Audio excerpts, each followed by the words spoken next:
Kingdom directed by Gautam Tinnanuri. ഈ ഒരു cinema എന്ന് പറയുന്നത് ഞാൻ കംപ്ലീറ്റ്ലി സീറോ എന്ന് വെച്ചിട്ടുണ്ടെങ്കിൽ സീറോ എക്സ്പെക്ടേഷൻസ് വെച്ചിട്ട് പോയി കണ്ട ഒരു മൂവിയാണ്. പക്ഷേ പേഴ്സണലി എനിക്ക് ഈ സിനിമ ഇഷ്ടമായി എന്ന് മാത്രമല്ല, എനിക്ക് നല്ല രീതിയിൽ ഈ സിനിമ ഇഷ്ടമായി. ഇത് കുറേ ആൾക്കാർക്ക് ഇഷ്ടമായിട്ടില്ല എന്ന് പറഞ്ഞ സമയത്തും എനിക്കിത് ടോട്ടലി വർക്കായത് വേറൊരു രീതിയിലാണ്. കാരണം ഈ ഒരു സിനിമക്ക് കുഴപ്പങ്ങളുണ്ടോ, ഒരു പെർഫെക്റ്റ് മൂവിയാണെന്ന് ചോദിച്ചാൽ അല്ല. കാരണം പെർഫെക്റ്റ് എന്ന് പറയുമ്പോൾ ഒരു ഒന്നോ രണ്ടോ മിസ്റ്റേക്സേ വരാൻ പാടുള്ളൂ, ഇല്ലാതെങ്കിൽ കംപ്ലീറ്റ്ലി സീറോ മിസ്റ്റേക്സിൽ വരുന്ന ഒരു മൂവിയാണ്. ഇതങ്ങനല്ല. ഇതിൽ ഒന്നാമത് കുറേ ലോജിക്ക് പ്രശ്നങ്ങളുണ്ട്. അത് നമ്മൾ ലോജിക്കിൽ വെച്ചിട്ടല്ല ഞാനൊരു മൂവി കാണല്, എന്നാലും നമ്മളെ മുന്നിൽ അങ്ങനെ എടുത്ത് കാണിക്കുന്ന രീതിയിൽ ഉള്ള പല സീനുകളും ഒരു സിനിമയിലുണ്ട്. അത് ഞാൻ നിങ്ങൾ ശ്രദ്ധിച്ചിട്ടില്ല എന്നുണ്ടെങ്കിൽ നിങ്ങൾക്ക് ആ നെഗറ്റീവ് നിങ്ങൾക്ക് ഫീൽ ചെയ്യൂല. പിന്നെ എന്ന് വെച്ചിട്ടുണ്ടെങ്കിൽ ഇതിൻ്റെ സ്റ്റോറി എന്ന് പറഞ്ഞാൽ കിട്ടുന്ന സ്റ്റോറി ആണെങ്കിൽ പോലും ഒരു സമയം കഴിഞ്ഞ് കഴിഞ്ഞിട്ടുണ്ടെങ്കിൽ കുറച്ചൊന്ന് പ്രഡിക്റ്റബിൾ രീതിയിലാണ്. അതായത് സിനിമ ഒരു സമയം എത്തി കഴിഞ്ഞിട്ടുണ്ടെന്നുണ്ടെങ്കിൽ ഇത് വിജയ് ദേവരകൊണ്ട വേറൊരു സ്ഥലത്തേക്ക് പോകുന്നുണ്ട് ഒരു കാര്യത്തിൽ. അവിടെ ഈ പോയി എത്ര മുന്നേ തന്നെ ഈ സിനിമ എവിടെ പോയി അവസാനിക്കും എന്നുള്ളത് പ്രഡിക്റ്റബിൾ ആണ്. അതൊരു നെഗറ്റീവ് ആണെന്ന് ചോദിച്ചു കഴിഞ്ഞാൽ എനിക്ക് അങ്ങോട്ട് ഒരു നെഗറ്റീവ് ആണ് എന്നുള്ളത് തോന്നണില്ല. പക്ഷെ പ്രഡിക്റ്റബിൾ ആണ്. അത് എനിക്ക് പേഴ്സണലി പ്രഡിക്റ്റബിൾ ആണെങ്കിൽ അല്ലെങ്കിലും എനിക്കത് ഓക്കെയാണ്. പിന്നെ അതിൻ്റെ ഇടയിൽ നടക്കുന്ന കുറച്ച് സംഭവങ്ങൾ ഉണ്ടാവുമല്ലോ. ഇപ്പം നമുക്ക് ഇതിൻ്റെ എൻഡിങ് മാത്രമേ പ്രഡിക്റ്റ് ചെയ്യാൻ പറ്റില്ല. അതിൻ്റെ ഇടയിൽ നടക്കാൻ പോണ ഇൻസിഡൻസ് എന്താണെന്നുള്ളത് നമുക്ക് പ്രഡിക്റ്റ് ചെയ്യാൻ പറ്റില്ല. അവിടെ ഈ ഒരു സ്റ്റോറി വിജയിച്ചിട്ടുണ്ട്. ഡയറക്ടറിനാണ് ഇതിനെ കഥ എഴുതിയത്. നല്ല രീതിയിൽ 2 വർക്ക് ഇദ്ദേഹം ചെയ്തിട്ടുണ്ട്.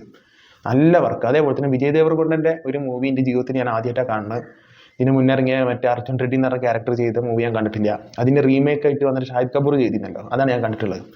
പിന്നെയെന്ന് വെച്ച് കഴിഞ്ഞിട്ടുണ്ടെങ്കിൽ ഈ ഒരു സിനിമ പിന്നെ അതുപോലെ തന്നെ രശ്മികൻ്റെ ഒപ്പം അഭിനയിച്ച മൂവി അത് ഞാൻ കണ്ടിട്ടില്ല. ലൈഗർ ഞാൻ കണ്ടിട്ടില്ല. എൻ്റെ ജീവിതത്തിൽ ആദ്യമായിട്ട് വിജയ് ദേവരകൊണ്ട ഫസ്റ്റ് മൂവിയാണ് ഞാൻ കാണുന്നത്, കിങ്ഡം എന്ന് പറഞ്ഞത്. Vijay Deverakonda was super. ക്യൂട്ടിനം പെർഫോമൻസ്, ഇമോഷണൽ സീൻസ് അടക്കം ക്യൂട്ടായിട്ട് വിജയ് ദേവരകൊണ്ട ചെയ്തിട്ടുണ്ട്. അതേപോലെ തന്നെ വിജയ് ദേവരകൊണ്ട ഇതിൽ കൊണ്ടുവന്നിട്ടുള്ള ഓറ അല്ലെങ്കിൽ സ്ക്രീൻ പ്രസൻസ് ക്യൂട്ട് വരുന്നു. ഒന്നാമത് ആ ഒരു ഫിസിക്ക് ഉണ്ട്. വിജയ് ദേവരകൊണ്ട ഇങ്ങനെ സ്ക്രീനിൽ നിറഞ്ഞു നിൽക്കാനുള്ള ഒരു ഫിസിക്ക് ഉണ്ട്. പിന്നെ ഇതിൽ മുടിയൊക്കെ ഡ്രിം ചെയ്ത് താട്ടിക്ക് വെച്ചിട്ടുള്ള ലുക്കാണ്. ക്യൂട്ടിലും സ്റ്റൈൽ ചെയ്യുന്നത്, പറയാതിരിക്കാൻ വയ്യ. നല്ല രീതിയിലെ ക്യാരക്ടർ ഉൾക്കൊണ്ട് വിജയ് ദേവരകൊണ്ട ഈ ഒരു ക്യാരക്ടർ നല്ലപോലെ ചെയ്തു വെച്ചിട്ടുണ്ട്. പിന്നെ അതേപോലെ തന്നെ BGM ദി ഗ്രേറ്റ് അനിരുദ്ധാണ് ഇതിത്തെ BGM ചെയ്തിട്ടുള്ളത്.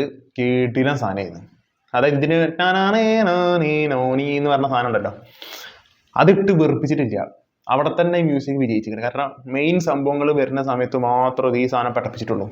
അപ്പോൾ ഈ മ്യൂസിക് വല്ലാതെ ഇഷ്ടപ്പെടും ഈ സിനിമ കഴിയുന്ന സമയത്ത്. ഞാൻ ഇതിൻ്റെ പിന്നെ ചില ഒരു സീൻ ഞാൻ പറഞ്ഞാൽ, കുറേ പോലീസുകാർ വെടിയൊക്കെയാണ്. അപ്പോൾ പോലീസിൻ്റെ ഷീൽഡ് ഇങ്ങനെ പിടിച്ചിട്ട് ഇങ്ങനെ വിജയ് ദേവരകൊണ്ട അങ്ങനെ നിൽക്കും. ഒന്ന് സൈഡിൽ നിന്ന് വന്ന് വെടിയൊക്കെയാണ് തീരുന്നത്, അതിന് ഒരു ഫ്രണ്ടിൽ നിന്ന് മാത്രം വെടിയൊക്കുക. അപ്പോൾ അങ്ങനെ ചിന്തിക്കുമ്പോൾ വരുന്ന പ്രശ്നങ്ങളുണ്ട്. ഇപ്പോൾ അത് ഞാൻ ചിന്തിച്ചപ്പോൾ എനിക്ക് പ്രശ്നമായത്. ഇനിയിപ്പോൾ അതല്ല നിങ്ങൾക്ക് അതൊന്നും ചിന്തിക്കാതെ നിങ്ങൾ ഇരുന്ന് കാണണമെങ്കിൽ ഈ ഒരു നെഗറ്റീവ് നിങ്ങൾക്ക് ഫീൽ ചെയ്യാൻ പോകുന്നില്ല. പിന്നെ ഇതിൽ ബാബുരാജൊക്കെ ഉണ്ട്, കുറച്ച് സീനുള്ളൂ വന്നിട്ടുള്ള. കിട്ടിയ ക്യാരക്ടർ മര്യാദക്കിനാണ് ബാബുരാജ് ചെയ്തിട്ടുള്ളത്. പിന്നെ ഇതിൽ വിജയ് ദേവരകൊണ്ടൻ്റെ ഏട്ടനായിട്ട് ഒരു ആക്ടർ അഭിനയിക്കുന്നുണ്ട്. ക്യൂട്ടിലും പെർഫോമൻസ്. പക്ഷെ എനിക്ക് ഇഷ്ടപ്പെടാതെ പോയത് വേറൊരാളതാണ്. അത് വിജയ് ദേവരകൊണ്ടൻ്റെ ചെറുപ്പമായിട്ട് ഒരു കുട്ടി ആരെന്തോ വന്ന് ചെയ്യുന്നുണ്ട്. 5 പൈസക്ക് ഉണ്ടായിരുന്നില്ല. പിന്നെ അറിയാത്തൊരാളെ പോലെയൊക്കെ ഫീൽ ചെയ്ത്. പക്ഷെ വിജയ് ദേവരകൊണ്ടൻ്റെ ഏട്ടൻ്റെ ചെറുപ്പം ഉണ്ടല്ലോ, ആ സമയത്ത് ഒരു ചെക്കൻ വന്ന് ചെയ്യുന്നുണ്ട്, ക്യൂട്ടിലും പെർഫോമൻസ് ചെയ്യുന്നത്. വിജയ് ദേവരകൊണ്ടൻ്റെ ചെറുപ്പം ചെയ്ത കാസ്റ്റ് 5 വയസ്സൊക്കെ ഉണ്ട്. എന്നെ വെറുപ്പിക്കൽ ചെയ്യുന്നത് എന്താ കരച്ചിലൊക്കെ നിങ്ങൾക്ക് കാണുമ്പോൾ മനസ്സിലാവും. കരച്ചിൽ ഇങ്ങനെയൊക്കെ എന്തെന്നാ ഇത് എവിടെ നോക്കിയിട്ടാണ് കാസ്റ്റ് ചെയ്യുന്നത്. അത് ഒത്തിരി വലിയ ബിഗ് ബഡ്ജറ്റ് മൂവിക്ക് ഓരോരുത്തരെടുക്കും, തോന്നിയ പോയാണ്ട് എടുക്കുക. ചിലർ പറയും കുട്ടിയല്ലേ ഇതെന്താ കുട്ടികൾ മര്യാദക്ക് അഭിനയിക്കുന്ന കുട്ടികളില്ലേ, വെറുതെ കുട്ടികളല്ല. അപ്പോൾ അതാണ് അങ്ങനത്തെ ചില പ്രശ്നങ്ങൾ അവിടെയും ഇവിടെയൊക്കെ സിനിമക്ക് ഉണ്ട് എന്നുള്ളത് ശരിയാണ്. പക്ഷെ അങ്ങനെ കണ്ണിയെ കുത്തി കയറുന്ന മിസ്റ്റേക്സ് അല്ലെങ്കിൽ ഒരു പോരായ്മ ഈ സിനിമയിലുണ്ട് എന്നുള്ള എനിക്ക് തോന്നണില്ല. പിന്നെ ഒരു കാര്യം പറയാം, സെക്കൻഡ് ഹാഫ് കുറേ കൂടി ഫ്ലാറ്റ് ആയിപ്പോയി. ഞാൻ സെക്കൻഡ് ഹാഫ് അത്യാവശ്യം കൊണ്ട് മരിഞ്ഞ് നിൽക്കുന്ന ഒരു ഫീലും വന്ന്. പക്ഷെ അത് ത്രൂ ഔട്ട് ഇല്ല. ചില സമയത്ത് ഇങ്ങനെ കഥ പറഞ്ഞൂട് എന്നുള്ള രീതിയിലാണ് സെക്കൻഡ് ഹാഫ് കുറച്ചൊരു സമയം പോണത്. പക്ഷെ മൊത്തത്തിൽ നോക്കുമ്പോൾ നല്ല സ്പീഡിൽ തന്നെയാണ് കഥ പറഞ്ഞു പോയിട്ടുള്ളത്. പക്ഷെ ഫസ്റ്റ് ഹാഫ് നല്ല സ്പീഡിൽ പോയി, സെക്കൻഡ് ഹാഫിൽ കുറച്ചൊന്ന് കുറഞ്ഞെന്നുള്ളൂ. അത് വലിയൊരു നെഗറ്റീവ് അല്ല, പക്ഷെ എന്നാലും ആ വലിച്ചിരുന്നുകൊണ്ട് കുറയ്ക്കരുന്നു എന്നുള്ളത് തോന്നി സെക്കൻഡ് ഹാഫിൽ.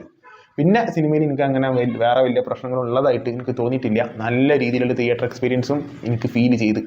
നിങ്ങൾ സിനിമ കണ്ടിട്ടുള്ളവരാണെന്നുണ്ടെങ്കിൽ താഴെ കമൻറ്റ് ബോക്സിൽ അഭിപ്രായം പങ്കുവെക്കുക. This tax signing out.